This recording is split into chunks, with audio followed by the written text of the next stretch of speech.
Queridos amigos, sejam bem-vindos a mais um vídeo no canal Poptopia. Eu sou o Daniel e no vídeo de hoje eu quero comentar uma das HQs mais aguardadas deste começo de ano, pelo menos por mim. Eu tô falando de Cage, né? Um quadrinho que há muito tempo estava fora de catálogo aqui no Brasil e agora você pode finalmente ter a sua edição desta, que é uma minissérie emblemática, tá? São 128 páginas em capa dura dentro desta edição Marvel Vintage, que a Panini lança agora em janeiro, e você pode fazer a sua aquisição com desconto utilizando o link que eu vou deixar com cupom aqui na descrição do vídeo, direto para Panini XP.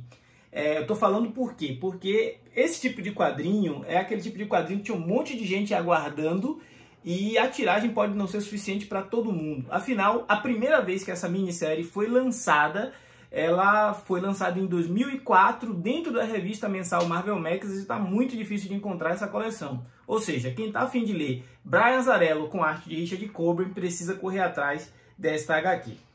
Esse é um quadrinho que ele se torna ainda mais interessante quando a gente percebe que o Luke Cage, o primeiro personagem negro da Marvel a ganhar revista própria, criado pelo Roy Thomas lá em 1972, tem pouquíssimas publicações aqui. Se você colocar aí no guia do quadrinho, vai aparecer 10, 12 publicações onde o Luke Cage é o protagonista. Esse personagem ele tem uma origem bastante dramática. Ele foi preso, chegou na cadeia para tentar diminuir a sua pena. Ele se sujeitou a fazer parte de um programa experimental de produtos químicos. Esta utilização de produtos químicos fez com que ele fosse torturado e por um psicopata que se dizia ser cientista, e acabou que essa tortura fez com que destravasse ali no DNA dele essa capacidade dele ter uma pele indestrutível, uma força sobre-humana, né? Ele foi levado ao extremo e isso fez com que o corpo dele, a biologia dele reagisse. Esse Luke Cage que a gente vai ver aqui, do Brian Azzarello e do Richard Corbin, é um pouquinho diferente daquele Luke Cage do ano 70. Nos anos 70, quando ele surgiu, estava rolando o movimento Black Exploitation. E o Luke Cage era um ícone desse movimento, porque mostravam que os negros podiam ser descolados, bonitões, que a favela, a quebrada, as comunidades, o Harlem, o Brooklyn, e eles tinham também os seus heróis. Só que, acredite, né, eram heróis de aluguel. No caso dessa aqui, por ser uma versão alternativa do Luke Cage, uma versão para maiores, a gente vai ver justamente essa coisa dele ser um herói de aluguel sendo explorado nesse submundo das gangues e desse mundo sombrio e violento que a Marvel propôs no início dos anos 2000, né? O editor-chefe da Marvel, Bill Jemas, criou o selo Marvel Max para poder abrigar histórias para públicos mais maduros. E o Luke Cage, junto com a Jessica Jones, foram os primeiros personagens a ganhar suas séries ali. Depois veio do Justiceiro e tudo mais.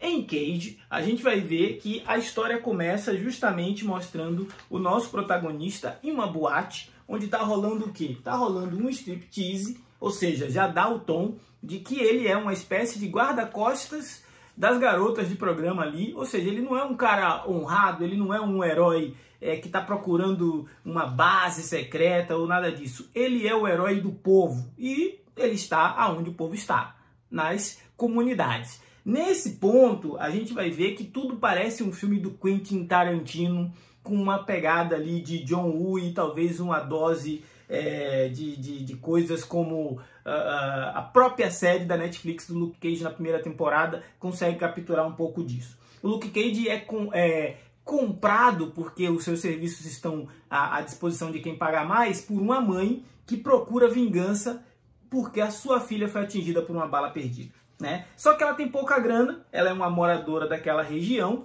e essa pouca grana dele que ele ganha é o suficiente para que ele investigue até o final da tarde o que aconteceu com a filha dela.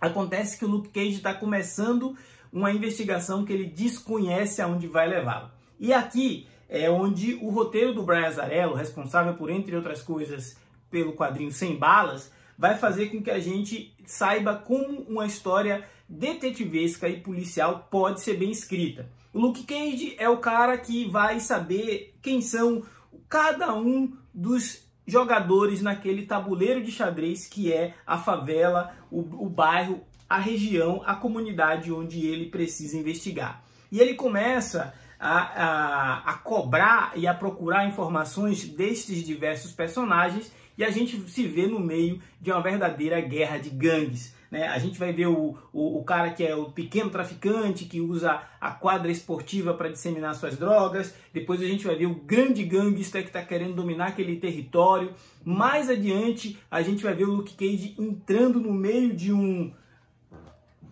baita esquema de corrupção que envolve a polícia e mesmo a prefeitura de Nova York, também com tentáculos e participações de altos figurões. Essa não é uma história para você que está procurando um quadrinho de super-herói, mas se você gosta de um quadrinho onde um super-herói é colocado muito mais próximo do mundo real como a gente vive, você vai curtir esta HQ.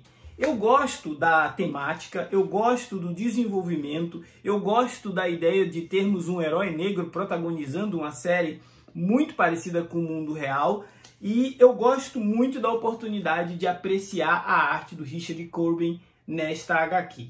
Né? A gente vê um mundo que tem um traçado único, quando esse artista se propõe, né, a construir, a dar vida às ideias que o Brian Azzarello colocou no papel. Ideias essas que colocam o nosso protagonista em um verdadeiro xadrez da violência. Não tem tanta cena de ação quanto um quadrinho de gangster poderia ter, por exemplo, o próprio Sem Balas, mas tem alguns diálogos afiadíssimos e algumas sequências bem intensas. A questão dos interesses sendo atravessados e colocados em primeiro plano, enquanto a vida das pessoas, a justiça, a segurança é relegada a um segundo plano.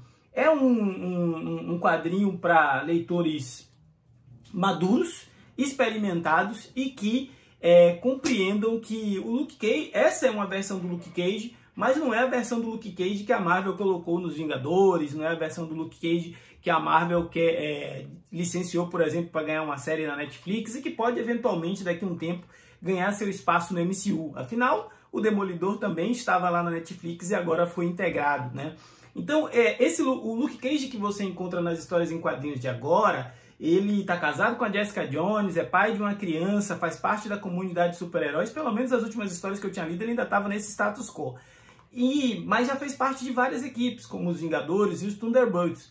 Essa é uma graphic novel autocontida, que você não precisa ler nada antes, nem precisa ler nada depois, e que vai te entregar uma experiência de leitura bem diferente, incomum, mas inquietante. Então, se você gosta daquele quadrinho que te desafia, que entrega uma arte pouco convencional, mas ao mesmo tempo que vai te hipnotizar e te magnetizar, essa HQ é para você.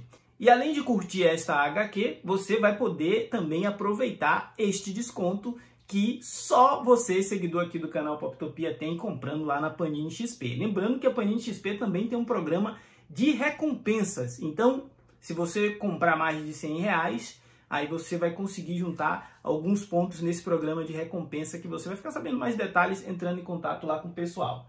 Em breve, próxima resenha aqui do canal deve ser Vingadores pelo Geoff Johns. E adivinhe, também veio lá da Panini XP, é a oportunidade de você pegar as duas juntas e aproveitar o cupom exclusivo aqui para os inscritos no nosso canal Poptopia. Esse foi o Poptopia de agora. Se você não for inscrito, por favor, se inscreva, ajude o nosso canal a crescer, a ganhar relevância nessa concorrida plataforma e continuar falando de gibis bacanudos como essa versão aqui do Luke Cage.